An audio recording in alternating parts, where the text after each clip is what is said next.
Tingnan niyo ha kung gaano katibay yung upuan na 'to, oh, 'di ba? Kahit magpalukso-lukso pa tayo ng ganito dito, hindi man lang bumubuka yung paa niya. Nakakatuwa, matibay talaga 'tong Nordic style chair na 'to mga guys.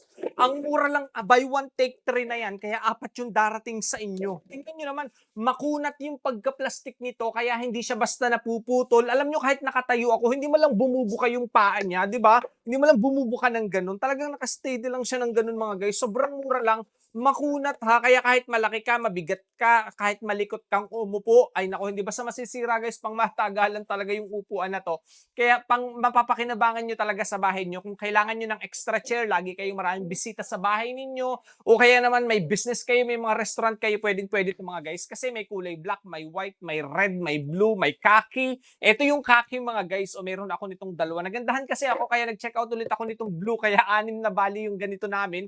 Pwedeng dala-dala sa picnic, sa outing, sa camping, kahit saan kayo pumunta. And space saver, kung hindi nyo kailangan sa bahay nyo muna, wala pang bisita, itatabi mo lang, ganito lang yan mga guys. O, diba? Sobrang mura lang, may apat ka na agad. Buy one, take three kasi to. Diba? Saan ka pa? Ang mura lang nito mga guys, sobrang gamitin ng mga upuan. Kahit saan ka pumunta, pwedeng dala-dala mo yan. O, apat na, diba? Kailangan mo ng upuan, ano pang hinihintay nyo? Naku, piliin yung favorite color nyo. Sobrang tibay nito mga guys, makunat, at i-check out muna.